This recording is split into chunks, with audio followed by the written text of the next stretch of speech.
My name is Leticia. My name is Joseph Solis. I'm from I Honduras. was born in New Jersey, and my parents are from Honduras. From Guayaquil, Ecuador.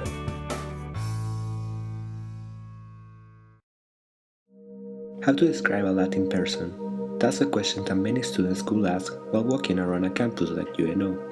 Every year, the University of New Orleans welcomes around 50 students from different Latin American countries. So they usually have darker skin, or like olive tone, and they have really dark hair, and usually it's really thick and flowy, and dark eyes, like brown eyes. I've seen a lot of Latin people look a lot of different ways. Normally I think of someone who has a little bit darker skin, dark hair, and dark eyes, but that's not necessarily true. I've seen people with light skin and light eyes, so I don't know. Latin Americans look a lot of different ways, but I tend to think of someone with dark skin, darker skin. Olive skin, dark eyes. Typically tan with dark hair. They're typically dark-skinned. I don't know, not as dark as me though, but they're close.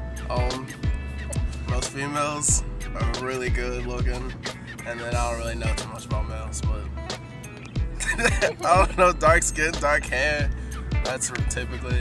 After getting to know a significant amount of Latin students, one gets to learn that not all of Latin American students are brown, and not all of them have been raised in Latin countries. That's the case of Ali Betts, an assistant to the Latin American Outreach Program at UNO. I'm Ali and I work with the Latin American Outreach Program here on campus. It started about 10 years ago. There was a gentleman who was a geography professor who started the program because he believed there weren't enough Latin American students on campus. So there was a grant given by a prominent Central American family for him to begin the program to go down to talk to students about coming to the university. And I believe they began in Nicaragua, Honduras, El Salvador, and Belize, and possibly Guatemala and Costa Rica. Once he retired, they hired me to kind of work with the program and expand the program a little bit. So now we have gotten to go I've gotten to go everywhere from Argentina to Guatemala. After years of experience, Ali has been able to see significant differences between Latin American students who were born and raised in Latin countries and those who were born and raised in the States. I think the students that are born here are definitely obviously more Americanized. They have a lot of American characteristics, mostly American characteristics, but their background is Latin. So they know a lot about Latin culture and Latin food and that sort of thing, but perhaps their main characteristics are American because that's where they grew up. I'm Adrian, 19 years old. I'm a Latino. I was born in New Jersey, and my parents are from Honduras. Adrian looks like many Latin students. He has dark skin, hair, and eyes. However, he was born in New Jersey. For some people, he is not a Latin anymore. Well, I believe that a person is like a tree, and you are where your roots are from. And I believe that since my parents, and that's my heritage, my roots are from Honduras. So I'm definitely going to say that I am from Honduras. Because I was born here doesn't make me what my family likes to call a gringo, which is a white person, or they identify a white person as someone whose heritage is from here and born here. Although he was born in New Jersey, Adrian is still attached to things from the Latin culture. I am very attached to my culture, from eating tajada de plátano con mantequilla y frijoles to chuletas. Very attached to my culture. Someday, Adrian will have children, and they will learn things from the Latin culture. I would like my children to learn definitely the language, because they can count as two people here, or wherever they go, they can learn English and Spanish. But definitely, I would like them to learn Spanish. I would like them to learn the morals that come also with the Latin community, which I think morals in Latin community are strict, more strict than the average American morals. Now that he lives in New Orleans, Adrian has been able to see the diversity among the Latin culture. I think the Latin culture in New Orleans Latins here is very diverse. We have a lot of Honduran people. We have a lot of Guatemalan. We have a lot of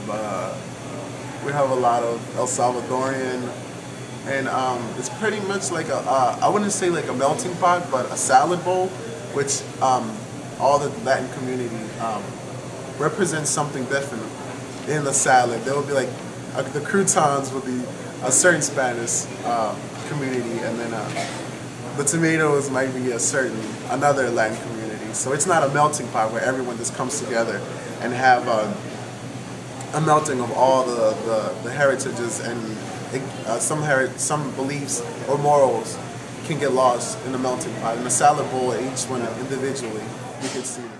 Like many Latinos who were born in the States, Adrian holds conversations in English and Spanish. Would he be a Latin if he didn't speak Spanish at all? I definitely would consider myself Latin if I didn't speak Spanish, because like I said, it's all about your roots and where you come from. Adrian has proven that Latin is not defined by the place you were born, but that is only one in many stereotypes.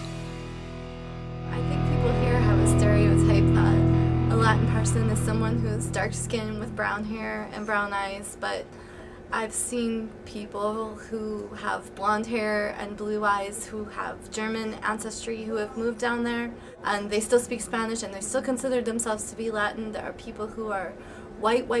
There are people who are Asian who grew up speaking Spanish and consider themselves to be Latin. There are people in the islands that are dark that speak Spanish and consider themselves to be Latin. You can't just say it's somebody with brown skin and brown hair and brown eyes who speaks Spanish. Hi, my name is Leticia and I'm from Tegucigalpa, Honduras. It's actually a Latin country located in Central America. It's a very small country, and the main language they speak is Spanish, and it's pretty cool. Letty is one of the many Latin students who had come to UNO through the Latin American Outreach Program. However, she doesn't look like the rest of Latin students, at least not like the average Latin student described it before. Oh, they've been asking me if I'm from China, Japan, Korea, Philippines. I say no. Well, actually, one time they even asked me if, Honduras was part of China, which is not, clearly. The students like Letty help us to realize that a Latin student is not necessarily someone who is brown. I consider myself, in terms of race, Chinese, since both my parents are Chinese, and I was born in Honduras. But overall, apart from ethnically, culturally, and everything, I consider myself a Chinese descendant born in Honduras. As a descendant from Chinese parents, Letty keeps many moral values and traditions of the Asian culture. Things that I keep from Asian culture is, since I was raised by both my parents, I grew up eating Chinese food. So we keep values such as respect, respect to elders, hospitality towards guests, and we even celebrate some holidays such as Chinese New Year and the Moon Festival, which you eat some foods they're called mooncakes. But we cannot take the fact that she was born in Honduras for granted. Letty belongs to the Latin culture, and therefore she keeps many values from that culture. Latin culture, I keep their friendliness towards strangers, and their, I guess, outgoingness, if that's even a word. Also, for example, a difference you can notice, if you have a gathering or a friendly gathering or a party, Chinese people would normally go for food, and Latin people would go with dancing, and I like both. Some people still hold on to the structures of wrong ideas about race. Sometimes those ideas lead to offense. I have actually been offended, but it's mainly due to stereotypes and because people are somewhat ignorant about things, and they actually cannot quite maybe have the impression that not every Latin person has a certain physical mark or how they should look.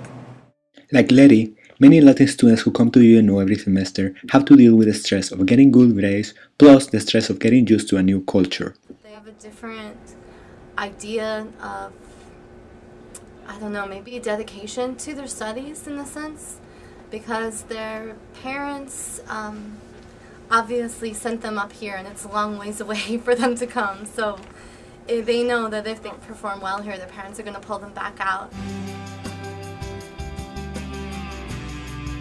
My name is Joseph Solis. I am from Guayaquil, Ecuador. Guayaquil is like one of the biggest cities in Ecuador, and it's right on the coast, so it's like 20 minutes or 15 minutes away from the beach. It's a really warm place, and I come to UNO for college. I'm pursuing my marketing major and minor in business. Like many Latinos at UNO, Joseph spends time studying. However, he also started a whole new life with new friends in a new social environment. My experience at UNO has been really great. I've been through the dating process, through meeting friends and cultural shock and stuff like that. But it's all has been awesome. Currently, I'm involved in the SAC, which is the Student Activities Council. It's a programming board on campus. We plan all the biggest events and they're free. So I'm the marketing chair of this organization, which is cool because I'm part of the executive board. And I'm also involved in the Honors Council, which technically just like make you have a degree with honors and you follow the honors program, which is technically taking other classes.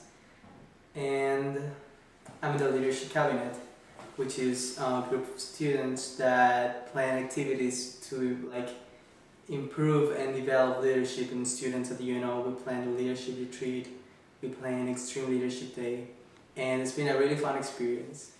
Among many other activities, campus involvement helps students like Joseph to deal with cultural shock. However, Joseph has not only started to understand the American culture, but also the culture of other Latin students. I haven't met Latin people that are significantly different to me, but the only thing that we all have issues with is with the language, because even though we all speak Spanish, we have a lot of differences in our vocabulary. So there are words that, for example, in Nicaragua could mean something, while in Ecuador can be offensive. So whenever you are faced to talk to other people that are from other Latin countries, and then you have situations where they mention these type of words, it creates a conflict. But eventually, you both get to understand that it's just a matter of culture. It's not really big issues. At the end, every student learns to understand each other. Latin is not written in your skin, and it's not defined by the place you were born and raised, and it doesn't depend on the language you speak. It's about the sharing and understanding of one in many cultures. We all are humans, living in the same world. It's time to say goodbye to labels and welcome the person who hides behind them.